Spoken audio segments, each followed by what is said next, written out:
मुख्यमंत्री पुष्कर सिंह धामी देहरादून में आयोजित गांव से ग्लोबल तक के तहत आयोजित कार्यक्रम में शामिल हुए। इस दौरान उन्होंने प्रदेश भर से आए होम स्टे संचालकों से संवाद किया। बता दें कि इस वक्त उत्तराखंड में 5000 से ज्यादा होम स्टे रजिस्टर्ड हैं। वहीं सीएम पुष्कर सिंह धामी ने कहा कि होम स्टे की वजह से राज्य को एक नई पहचान मिली है, साथ ही इसके जरिए गांव के युवाओं को रोजगार भी मिल रहा है। संवाद के दौरान होम स्टे संचालकों ने सीएम धामी के सामने अपनी बात को रखा, जिस पर सीएम ने सकारात्मक प्रतिक्रिया दी। हम लोग काम भी कर रहे हैं और अच्छा होगा। एक ऐसा करिएगा, एक अभी आप उतना मुझे लगता है कि जितना आपके मन में है। वहीं मुख्यमंत्री पुष्कर सिंह धामी ने उत्तराखंड के सभी 13 जिलों के जिला अधिकारियों के साथ वर्चुअल तरीके से बैठक की। इस दौरान सीएम धामी ने अधिकारियों को 30 अप्रैल से शुरू होने वाली चारधाम यात्रा को लेकर सभी तैयारियां पूरी करने के निर्देश दिए। वहीं साथ ही सीएम ने पेयजल संकट दूर करने और जंगलों में आग लगने की घटनाओं को लेकर भी जिला अधिकारियों के साथ डिस्कशन की। उन्होंने अधिकारियों से कहा कि गर्मी के मौसम में लोगों को पानी की कमी न हो, इसके लिए भी व्यवस्था की जाए।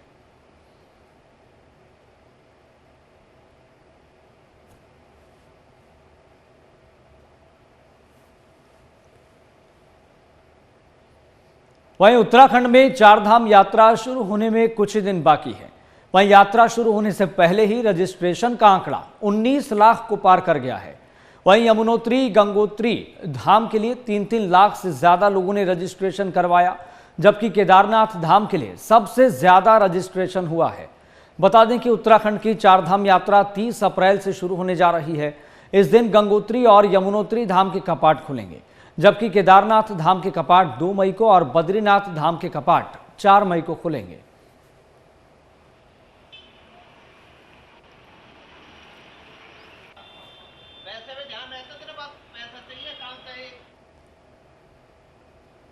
वहीं उत्तराखंड में 30 अप्रैल से चारधाम यात्रा शुरू होने जा रही है, जबकि 2 मई को श्री केदारनाथ के कपाट खुलेंगे। उससे पहले बीकेटीसी के सीईओ विजय प्रसाद थपलियाल ने श्री केदारनाथ धाम क्षेत्र का स्थलीय निरीक्षण भी किया।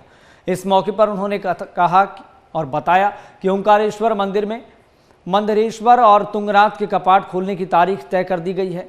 वहीं 21 मई को मदमहेश्वर धाम के कपाट खुलेंगे, जबकि 2 मई को तुंगनाथ धाम के कपाट खोलने की तारीख निर्धारित की गई है। चारधाम यात्रा की शुरुआत से पहले ही श्री बद्री केदारनाथ मंदिर समिति ने अपनी तैयारी पूरी कर ली है।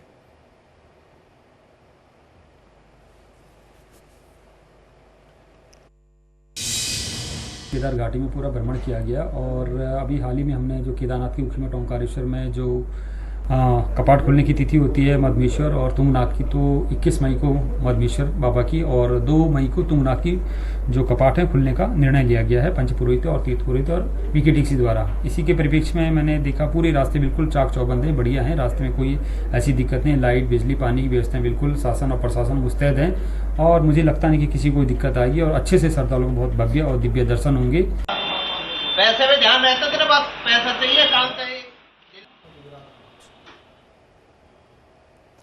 तो 2 मई को श्री तुंगनाथ धाम के कपाट खुलेंगे, तारीख निर्धारित कर दी गई है, तारीख तय कर दी गई है।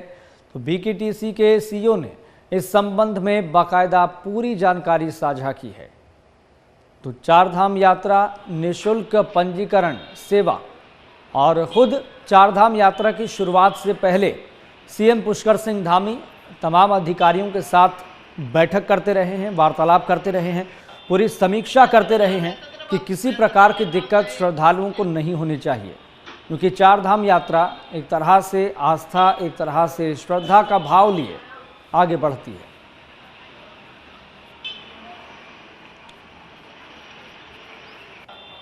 पैसे में ध्यान रहता तेरे पास पैसा चाहिए, काम चाहिए। और चलिए सीधा रुख करेंगे, हमारे संवाददाता मनीष डंगवाल लाइव हमारे साथ जुड़ गए हैं, उनका हम रुख कर लेते हैं। मनीष डंगवाल, चारधाम यात्रा को लेकर सीएम पुष्कर सिंह धामी सरकार की क्या तैयारी है, कब से शुरू होने वाली है और किस तरह की व्यवस्था श्रद्धालुओं के लिए की गई है?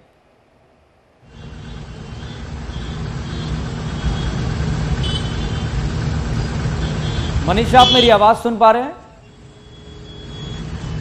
जी मनीष, सवाल यह है चारधाम यात्रा को लेकर पुष्कर सिंह धामी सरकार की क्या तैयारी है, अब तक किस किस यात्रा के लिए कितना रजिस्ट्रेशन हो चुका है?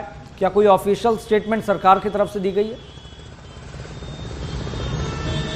देखिए, बिल्कुल अगर चारधाम यात्रा की बात करें तो 30 अप्रैल से जो है वो चारधाम यात्रा शुरू होने जा रही है और 30 अप्रैल को जो है गंगोत्री और यमुनोत्री धाम के कपाट जो है वो अक्षय तृतीया के अवसर पर खुलेंगे। तो वहीं 2 मई को जो है वो बाबा केदारनाथ और फिर 4 मई को बद्रीनाथ धाम के कपाट खुल रहे हैं। इसको लेकर जो पुष्कर सिंह धामी सरकार है वो भी लगातार तैयारियां कर रही है और बेहतर इंतजाम यात्रा को लेकर किए जाएं। जो श्रद्धालु चारधाम यात्रा पर आते हैं उन्हें बेहतर सुविधाएं प्रदान की जाएं। इसको लेकर लगातार मुख्यमंत्री पुष्कर सिंह धामी निर्देश दे रहे हैं और लगातार मॉनिटरिंग भी कर रहे हैं समीक्षा बैठकों के जरिए कि किसी तरीके की कोई कमी चारधाम यात्रा रूटों पर ना रहे। जहां तक श्रद्धालुओं की बात है तो श्रद्धालुओं में बड़ा उत्साह अभी से जो है वो चारधाम यात्रा को लेकर देखने को मिल रहा है। क्योंकि अंदाजा इसी बात से लगाया जा सकता है कि 19 लाख के पार जो श्रद्धालुओं का रजिस्ट्रेशन है वो चारों धामों के लिए हो चला है। यानी कि जो मई और जून का जो महीना है इसमें बड़ी तादाद में जो श्रद्धालु हैं वो चारों धामों के दर्शन करने के लिए उत्तराखंड पहुंचने वाले हैं। और हर साल की तरह जो एक उत्साह यात्रियों में रहता है और पिछले साल जिस तरीके से बड़ी तादाद में यात्री पहुंचे थे और एक रिकॉर्ड तोड़ यात्रा उत्तराखंड में चारधाम यात्रा को लेकर आंकड़ा सामने आया था, तो उस रिकॉर्ड को भी जो कहीं न कहीं टूटने के आसार अभी से नजर आ रहे हैं। और जैसे जैसे यात्रा जो है वो शुरू होगी वैसे वैसे और रजिस्ट्रेशन जो है वो यात्रा के दौरान जो है वो देखने को मिलेंगे। लेकिन फिलहाल जो मुख्यमंत्री पुष्कर सिंह धामी आज भी उन्होंने चारधाम यात्रा की तैयारियों को लेकर जो जिलाधिकारी है उनके साथ वीडियो कॉन्फ्रेंसिंग में निर्देश दिए हैं। किसी तरीके की कोई कसर जो है वो चारधाम यात्रा की तैयारियों में न रह जाए। जी यस, ठीक है, बहुत बहुत शुक्रिया मनीष, जानकारी साझा करने के लिए बहुत बहुत शुक्रिया।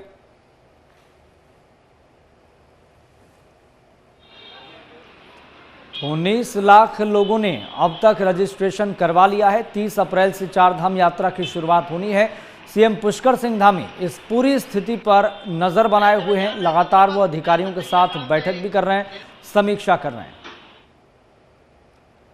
और चलिए बढ़ते आगे। बीजेपी विधायक विनोद चमोली का बड़ा बयान सामने आया।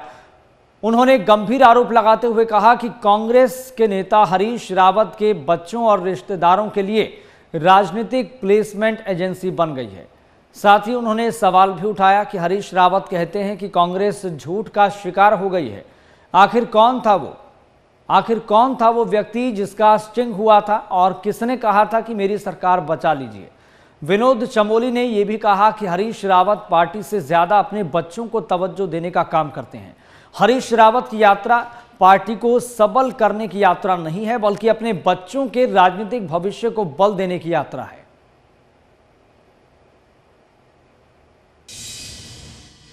देखिए, मुझे बड़ा ताज्जुब होता है कि माननीय हरीश रावत जितने वरिष्ठ नेता हैं, कांग्रेस के जो हाल उन्होंने किए हैं पूरा उत्तराखंड देख रहा है, पूरे देश में देखा है, और वो कहते हैं कि कांग्रेस झूठ का शिकार हुई है। वो झूठ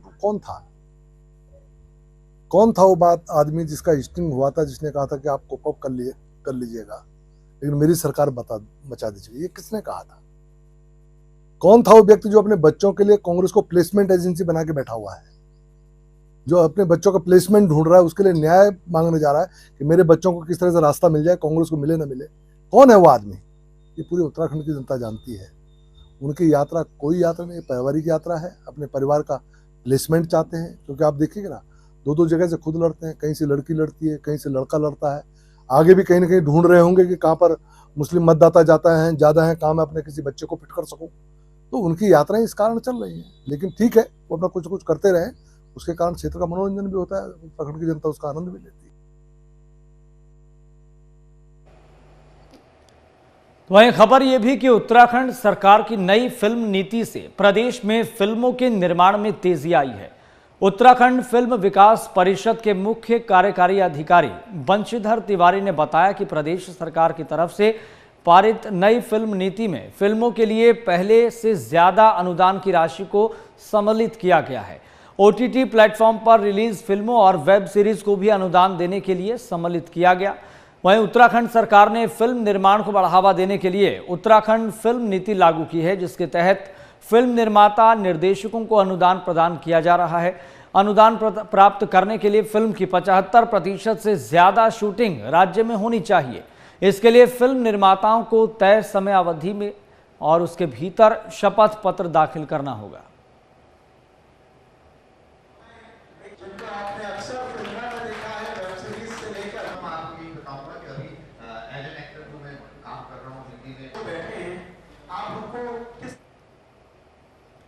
और चले बढ़ते आगे। देहरादून में ईडी कार्यालय के बाहर यूथ कांग्रेस के पदाधिकारियों और कार्यकर्ताओं ने विरोध प्रदर्शन किया।